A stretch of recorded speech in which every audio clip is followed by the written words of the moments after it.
Yehovah, open our eyes where we are blind, and our hearts where we are dull. Rescue us from chasing bread, signs, and comfort, more than your Son. Give us courage to deny ourselves, take up our cross, and follow Yeshua wherever he leads. Yehovah Yish-ee means, Yehovah, my salvation. He himself is our rescue and our eternal safety, not just the giver of rescue. Yehovah Yish-ee, Kadosh, Kadosh, Kadosh, holy, holy, holy. Please fill me and lead me, and cover me and stir me, and speak through me with your Ruach HaKodesh, your Holy Spirit, your set-apart breath, that I may speak your written words with boldness and humility to those who listen. I ask all these things in Yeshua HaMashiach, Jesus the Christ, the Messiah, the Anointed One, the Aleph and the Tav's name. Amen. We'll start with the Shema. Listen and obey. Children of Yehovah, pay careful attention and respond. Yehovah is our power and authority. Yehovah works in unity, echad, with himself. And you shall act upon your love, ahava, to Yehovah with your power and authority, with your thoughts and mind, with your entire body, and with all the muchness that you have. Yod, He, Vav, He. Hand, behold, now, behold. Mark chapter 8. It was during that time that another large crowd gathered, and they had nothing to eat. Yeshua, the Aleph and the Tav, called his Talmidim, disciples, to him and said to them, I feel sorry for these people, because they have been with me 3 days, and now they have nothing to eat. If I send them off to their homes hungry, they will collapse on the way. Some of them came a long distance. His Talmidim, disciples, said to him, How can anyone find enough bread to eat to satisfy these people in a remote place like this? How many loaves do you have? He asked them. They answered, 7. Then he told the crowd to sit down on the ground, took the 7 loaves, made baracha, broke the loaves, and gave them to his Talmidim, disciples, to serve to the people. They also had a few fish, making a baracha. Over them he also ordered these to be served. The people ate their fill, and the Talmidim, disciples, took up the leftover pieces, 7 large basketfuls. About 4,000 were there. After sending them away, Yeshua, the Aleph and the Tav, got into the boat with his Talmidim, disciples, and went off to the district of Tal-mee-DOOT. The Prushim came and began arguing with him. They wanted him to give them a sign from heaven, because they were about to trap him. With a sigh that came straight from his heart, he said, Why does this generation want a sign? Yes, I tell you, no sign will be given to this generation. With that, he left them, got into the boat again, and went off to the other side of the lake. Now the Talmidim, disciples, had forgotten to bring bread, and had with them on the boat only 1 loaf. So when Yeshua, the Aleph and the Tav, said to them, Watch out, guard yourselves from the hamats of the Prushim and the hamats of Herod. They thought he said it because they had no bread. But aware of this, he said, Why are you talking with each other about having no bread? Don't you see or understand yet? Have your hearts been made like stone? Have you eyes? Don't you see? Do you have ears? Don't you hear? And don't you remember? When I broke the 5 loaves for the 5,000, how many basketfuls of broken pieces did you collect? 12, they answered him. And when I broke the 7 loaves for the 4,000, how many baskets full of broken pieces did you collect? 7, they answered. He said to them, you still don't understand? They came to Beit Zaida. Some people brought him a blind man and begged Yeshua, the Aleph and the Tav, to touch him. Taking the blind man's hand, he led him outside of the town. He spit on his eyes, and he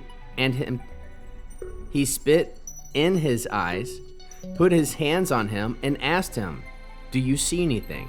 He looked up and said, "I see people, but they look like walking trees." Then he put his hands in the blind man's eyes again. He peered intently, and his eyesight was restored, so that he could see everything distinctly. Yeshua, the Aleph and Tav, sent him home with these words, "Don't go into town." Yeshua, the Aleph and the Tav, and his Talmidim went on to the towns of Caesarea Philippi. On the way, he asked his Talmidim disciples, "Who are the people saying I am?"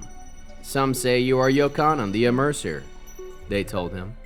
"Others say Eliyahu, and still others, one of the prophets." "But you," he asked, "who do you say I am?" Kepha answered, "You are the Mashiach." Then Yeshua, the Aleph and Tav, warned them not to tell anyone about him. He began teaching them that the Son of Man had to endure much suffering and be rejected by the elders, the head Kohanim, and the Torah teachers, and that they had to be put to death, but that after 3 days he had to rise again. He spoke very plainly about it. Kepha took him aside and began rebuking him. But turning around and looking at his Talmidim disciples, he rebuked Kepha. "Get behind me, Satan," he said, "for your thinking is from a human perspective, not from God's perspective." Then Yeshua, the Aleph and the Tav, called the crowd and his Talmidim disciples to him and told them, "If anyone wants to come after me, let him say no to himself, take up his execution stake, cross, and keep following me. For whoever wants to save his own life will destroy it, but whoever destroys his own life for my sake and for the sake of the good news will save it. Indeed, what will it benefit a person if he gains the whole world but fortifies his life? What could a person give in exchange for his life? For if someone is ashamed of me and of what I say in this adulterous and sinful generation, the Son of Man also will be ashamed of him when he comes in his Father's glory with his holy angels." What is the Hebrew word that encapsulates this chapter? Tal-mee-DOOT. Talmidut means discipleship, the lifelong path of learning, imitating, and following a master with our whole being. Mark 8 moves us from dullness and half-sight into a clear call to costly Talmidut with Yeshua. The chapter flow, verses 1 through 10. Feeding the 4,000 with 7 loaves, 7 baskets left over, verses 11 and 13 through 13. Pharisees demand a sign. Yeshua sighs deeply and refuses, verses 14 through 21. Warning about the leaven and Pharisees and Herod, disciples still think about bread. Yeshua rebukes their dull hearts, verses 22 through 26. Blind man at Bethsaida, healed in 2 stages, partial sight, then clear sight, verses 27 through 30. Who do you say I am, Peter? You are the Messiah, verses 31 through 33.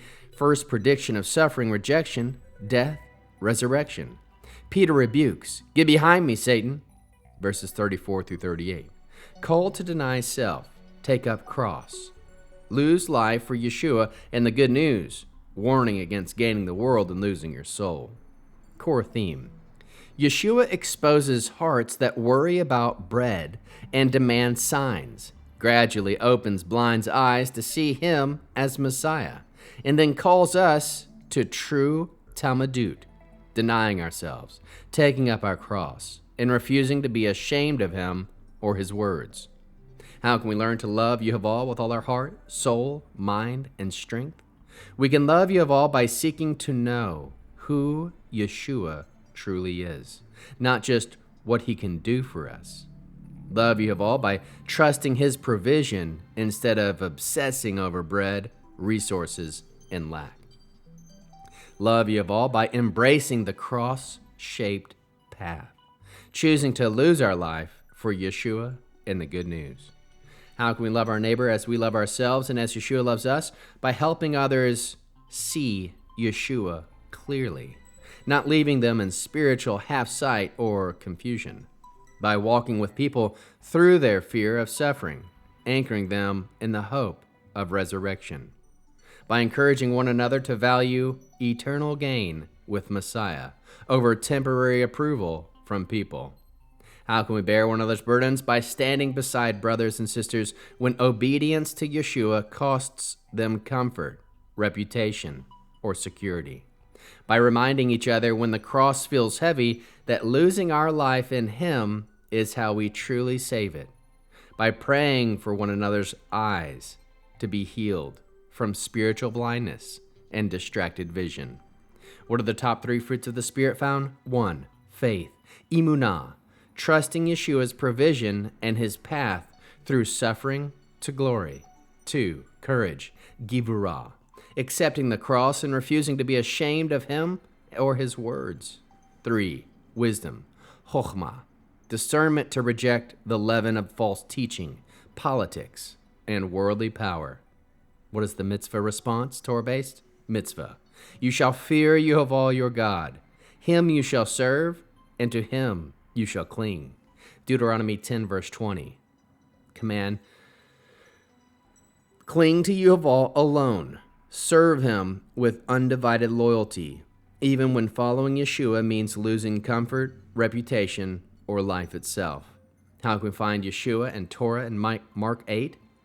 Yeshua feeds the 4,000 like Yehovah fed Israel in the wilderness, pointing to Himself as the true bread we need. His warning about the leaven of the Pharisees and Herod echoes Torah's picture of leaven as a small corruption that spreads through the whole lump. Peter's confession of Messiah and Yeshua's call to deny self show that covenant loyalty now centers on following Him. The call to gain our souls rather than the world reflects Deuteronomy's choice life and cling to Yehovah above all. Hebrew declaration. Tal-mee-DOOT bikol libenu vi nidbak be Yeshua. With all our heart, we live as disciples and cling to Yeshua. One sentence summary, Yeshua opens our eyes to who He is and calls us to costly discipleship. Here are the heart-piercing questions after having read the chapter and going over it. Are we more concerned about physical bread, signs, and comfort than about knowing Yeshua Himself? Another. What leaven from religion, politics, or culture is quietly shaping our thinking and dulling our faith? Another. Where do we see Yeshua only partially, like the man who first saw people as walking trees? Another. Who do we say Yeshua is, not only in words, but in how we spend our time, money, and energy? Another. What part of our life are we still trying to save instead of losing it for His sake and for the good news? Another. In what situations are we tempted to be ashamed of Him or His words, and why? Lastly, how do we practically help one another carry our crosses and keep following when the path becomes costly? We'll end this Friday night Shabbat with the Arianic blessing using the name. Yehovah will kneel before you, presenting gifts, and He will guard you with a hedge of protection. Yehovah will illuminate the wholeness of His being towards you, bringing order, and He'll provide you with love, sustenance, and friendship. Yehovah lift up the wholeness of His being and look upon you, set in place all you need to be whole and complete.